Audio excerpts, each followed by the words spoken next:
Quiet please, quiet please. Creative Studies is in session.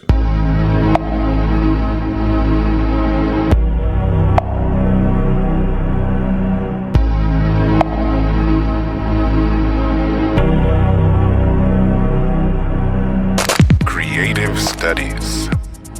Office hours for the imagination age.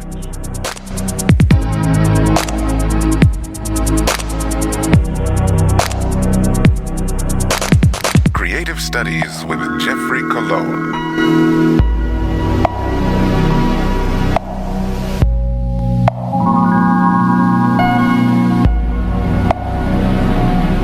Trending topics on Creative Studies. The trending topic on this month's episode of Creative Studies that I ponder in my audio and written stream of consciousness meets gonzo editorial is the topic of crashing into the creative age.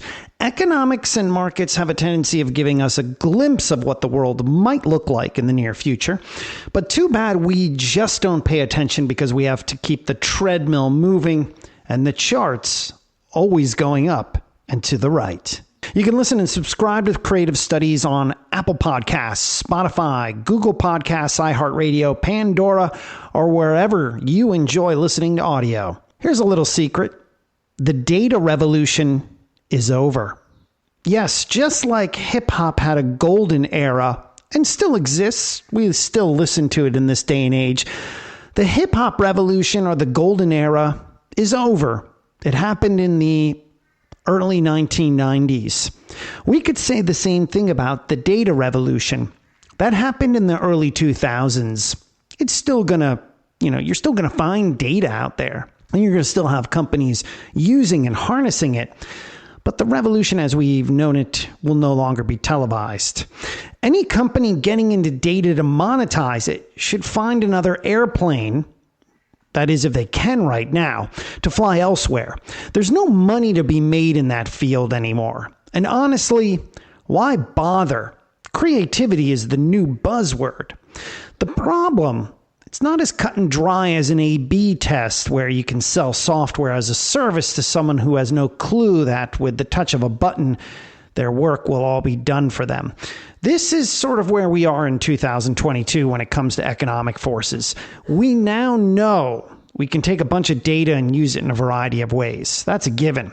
The issue now is how do humans use it in ways that are the most creative and imaginary and expressive ways possible, and get other humans to pay for that creativity. Who is creating the big data moment for the next 20 years? Will it be blockchain, crypto, or maybe some tech company that delivers food? Well, since those are all crashing or have crashed, give me a break. Many for the last 20 years have put tech solutionism and data at the core of the future. Now, of course, I'm not a hater here. I'm not a Luddite. That is important. That tech and information would be the sole design prototype to define where we go forever and how we do and what we do and how well we measure ourselves as a society. Well, that maybe doesn't make as much sense anymore. The influencers of the data age came up in times of the early information economy, the personal computer, management software, the early World Wide Web. Throw in some new fancy finance tools, and before you know it, we all assume the future is this place where you push a button and then go create art the rest of the day while counting your cryptocurrency. There's just one issue with this attitude. Human creativity is and always will define how we want to organize societies, equalize citizenry, and foster future organizations. We've had an interesting 2 years during the pandemic to try and figure out how we want to live, work, collaborate, communicate, enjoy leisure time, and be entertained.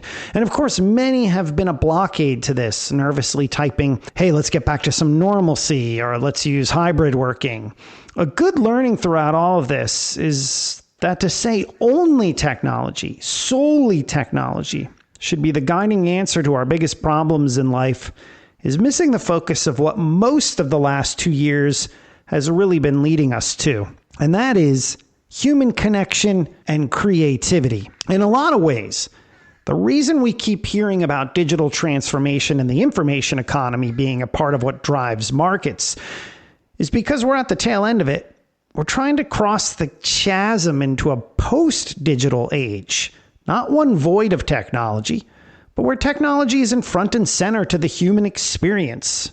It's immersive, like the nice wallpaper in your bathroom or the paint on your walls. It sets a tone and mood, but isn't front and center. That's because it replaces its fixed place as the main driver of society back toward where life should be focused on: human empowerment. The information economy has been in existence since the beginning of civilization. The need for societies and organizations and individuals to understand the meaning of something, how it works, why we're here. The last 60 years has digitized much of this information and persuaded us it's the only answer to all of our ails. This, of course, led us to the big data revolution, which I would say started in the early 2000s to probably up until the pandemic. But big data was and probably always will be poor at curating and making other humans understand it in human terms. And this is where creativity enters. Big data alone is not enough for where we need to evolve next. If markets are any indication, tech stocks are crashing as an investment because it's not the sole beneficiary of the future. It is one half of what gets us to where we need to go, and thus a correction of sorts. It's why we're crashing literally into the creative age. Now, what is the creative age? I sort of define it as an era in which the practical skill sets we've come to rely upon are no longer enough. Success demands creative thinking to use our progress and technologies in different ways to solve new and lasting problems. The core of it actually begins with art and design. Now, I know what you're thinking. It's not part of STEM, but it is. Art and philosophy are the core to any STEM education. But in our yearning to catch up back in, let's say, 2012, to where we thought we needed to go, we over-indexed on technical skills while not balancing those technical skills with a mastery of other skills, specifically more human or more creative skills. Successful creatives are able to think holistically, see different perspectives, imagine new possibilities, and think differently to devise innovative solutions to very complex problems. We have a robust understanding of the tools that can be leveraged to overcome a challenge. Perhaps more importantly, we have the patience, persistence, and drive to try countless approaches until finding the ones that work the best. We think in ways that are new to those who have not yet fully developed their own creative skills. And this new way of thinking is what the creative age will require. You see, artificial intelligence and automation will only continue to grow and will change many aspects of the way we work and live. Past societies would see these areas of growth and run toward them, tipping the scale until society was unbalanced. My call to action? Well, it's to balance the scale. For every computer science solution, we need to ask what the human design response would be. For every problem we think that can be solved through communication and design, ask questions about what technology could do. To be successful in this new era, we need creative leaders who are able to use imagination, identify novel applications of existing technology, envision new possibilities, see different perspectives, and have the persistence and drive to explore many different solutions that address the problems at hand. Creative leaders bring never-before-imagined proposals to the boardroom, while also understanding the tactical requirements for an organization to implement them. You see, in the past, many organizations outsourced creative thinking while keeping strategic operation roles in-house. But in the creative age, I advocate for any corporation, nonprofit, or other organization have an artist or a designer in the boardroom and outsource operations. Just like we focused on IT solution providers the last 40 years, and brought that in-house before pushing it outwards with the momentum of cloud computing, artists and designers must be part of the leadership blueprint to help navigate where we could be going. Remember, it's not important where we are. It's important on where we could be. They, more than any others, will have the holistic and creative way of thinking required for meeting tomorrow's challenges. Their experiences in cycling through many different possibilities before landing on the right solution makes them resilient in the face of setbacks and able to find novel approaches to execute an idea. Designers and artists are also generalists. While they may be good in one area, they have more of a V-shaped view of the world, almost like a creative director, in that they have a wide field of view in many areas and can also go deep in a few.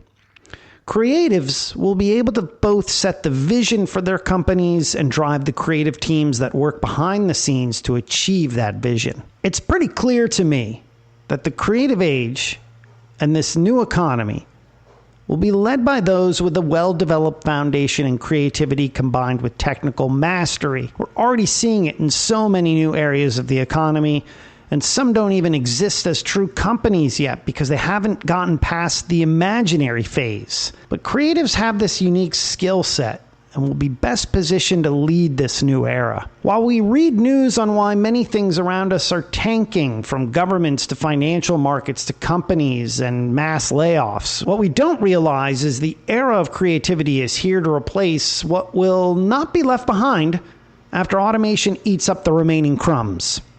The issue right now is how to measure creativity, but maybe this is the wrong question being asked by the wrong people still in leadership at companies, afraid of creativity because they don't know how to harness it. They don't know how to measure it. They don't know what it will be used for. They just know that they need it. But they've relied too long on yes-no answers to very simple questions. That got them by for the last decade. What happens, though, when simple questions with simple answers simply aren't enough anymore? The age of creativity is supposed to be turbulent. It's supposed to cause chaos. All art does. Math supposedly makes order out of chaos. But what if math makes more chaos out of chaos because math is science and science is not finite and it's dirty and it is always looking for an answer? Well, you get my drift. What do we use to help bring an understanding to this chaos? Well, if you have the answer to that last question, you're using creativity in and of itself. Living at today's non-stop pace, it's harder than ever to stay fresh. Creative Studies newsletter and podcast is released on LinkedIn every month in written form and everywhere in audio form where you like to listen to podcasts. Subscribe, rate, review, comment, share. Check out our merchandise at creativestudies.store. And if you're looking for more creative solutions for your business, check out creativestudies.agency. Creative Studies. Office hours for the imagination age. Studying is different in the 21st century. Creative Studies. Created by Geoffrey Colon in Seattle. All thoughts are his own.